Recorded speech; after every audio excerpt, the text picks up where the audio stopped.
Hey everybody, this is that suburban garden permaculture style guy and our post-pandemic life on Rumble.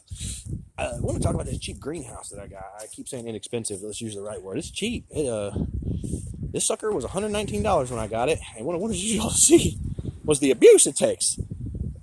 This is its second year, and I wouldn't say because it wasn't in the ground a year, but the frame was, and the plastic, it only needs to be on until March. Maybe April at the latest, but it's taking a beating. And if you have these little things secured in the ground right, you don't actually have to worry about them blowing away. The internal Velcro is holding this cover from blowing off, and I got the rebar, 2-foot rebar smushed in the ground and tied to the corners, and that's what the only thing is holding this thing in the ground. But this thing should have launched a long time ago. This is some old stuff. I mean, it's actually kind of integrated into the grass and stuff at this point as well. But I gotta say, I've seen reviews on these things. They're like $120, like I say, and $119 when I got it new, and they're gone up like by $20. That they were cheap. They would blow away in the wind. They can't take a wind load. It'll crush them. Well, look, this thing is getting beat, and this happens all the time. It goes from calm to super windy around in Texas. You know how you've heard of Texas weather, and if you ain't here, and you can see what it's done to some of the damages to the thing. If you don't have little covers they give you, which I did not put in because I smushed this bar when we tightened it up, and so this roughness has did that. Some tape will fix that, but again, I didn't expect it to survive this season, but if it does, all the better. Same thing up here. I didn't use the thing on this one, and it rubbed it out. The ones where I did, it didn't do that, which is very few. And same thing over here. There's a kitty getting me. What are you doing, mate? I don't think it's gonna make it now, just because I think the kitty's gonna kill it. What are you doing? I got attacked by a kitty. So, yeah, but other than that, I mean, look, it's been blowing up from the bottom. It's ripping itself. There ain't no rip on this side. See, I got the little white thing on this side. I don't know if y'all can see that. But if you use these, that works. Those things actually do perform their job. Notice it is not ripped up or rusted out here. Ta-da! Follow the directions. You'll get the performance that they would advertise. Here's something you might have seen in a video recently. Was that this leg had gotten broke right here, and it got stepped on or something. I don't know what happened. This is one of the pieces of rebar that I have in the ground. It's only about 2 foot tall. It's not real super big or anything. But all I did was straighten it up. I was going to try to run the rebar up in it and put it inside of there, but you know what? Just cripple-legged it, just duct taped it to it and splinted it. And again, this one has the thing on it, but it did look like it rubbed a hole in it. Maybe that was from something else. Oh, this is why this is flopping so hard. Let me get that Velcro on there. See what? I may have ripped that off. Woo, let me try to hold the phone and do this. This wind is fierce every day though. Okay, so just a crisscross and a kitty. Yeah, this T-bar I think has helped a lot. The T-bar has prevented the crush down that I've heard about. I mean, the wind just can't bring that down. It's just not going to crush. Even this little cheap 1x4, second year of that, taped to it with blue tape, painter's tape this whole time. Haven't taken that down in the weather for over a year. And there it is, still going. And you can see, there ain't nothing holding it to the sides here. It just flops. But I don't mind that. Usually when it gets cold in Texas, the air is usually pretty still. We don't get like blowing blizzards. So if it's cold, it's usually pretty still. And you don't have to worry about the sides blowing up like that. And almost any of my other videos if you've seen any of my other videos, you don't ever see this thing blowing up in the air like that. But we do get windstorms like this every now and then.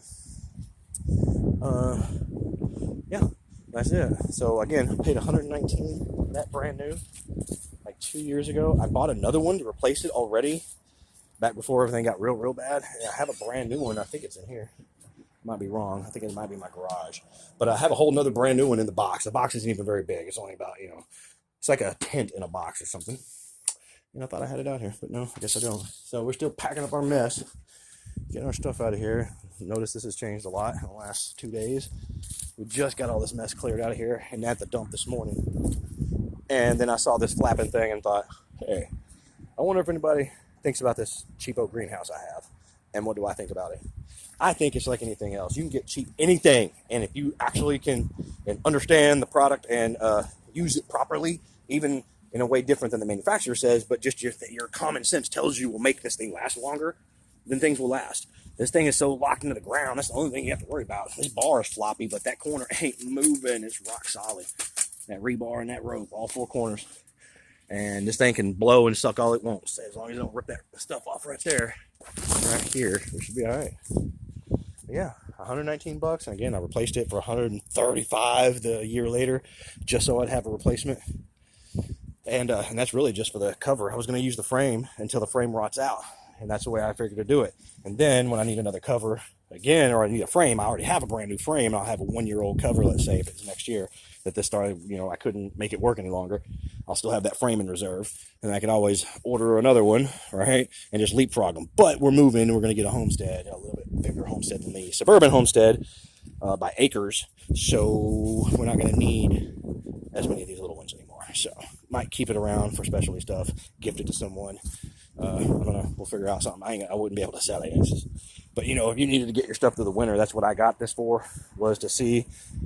Once this started working so good, that's why I actually upgraded the citrus buckets and added a water irrigation system, because it actually worked. I could keep these in the avocado alive in the winter. Then perfect. Even bell peppers and stuff. We've had some deep freezes. And this greenhouse isn't that awesome. And it's dang sure not heated. Dang sure not heated. But this poblano's still alive. This bell's still alive. Looking sick as heck. I'll give you that, but they're not dead. Not yet. If you can overwinter them, that would be awesome. So, yeah, as long as I can keep these suckers alive.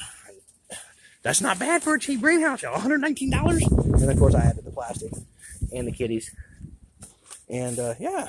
So, don't be afraid of those cheapo greenhouses in some of these cases. I don't know about them hard panel ones. I ain't going to speak on that. But these old cheap metal frame with whatever kind of grease. Some of them are green, some are white like this, some are clear. Don't be scared of them as long as you support the middle if it's this big. And make sure your corners are anchored down. And if it has the Velcros, make sure you use all your little nuggets and stuff they give you. All the little doodads. And I don't see any reason why it won't last a couple of years. If you expect to get 5 or 10 years out of this, you're not being realistic anyway. Look at the whole frame is flexing right now. But that T-bar is keeping it from collapsing down right there. See, that whole frame leaned over and went, and that's what that bar does for me in there. Because I do believe if I did not have that, it might be more of a problem. But I knew that instinctively when I first got this thing. I read some reviews. I understood the situation before I ever ordered one. I was like, they're going to be really small metal poles. It's going to be cheap. I already know this. Let me think. And when it got here, put it together, it was like, oh, yeah. Man, this don't need no 2x4s. This doesn't need 2x12s. Come on, man. This is just a couple fence panels. And literally screwed together with a bracket.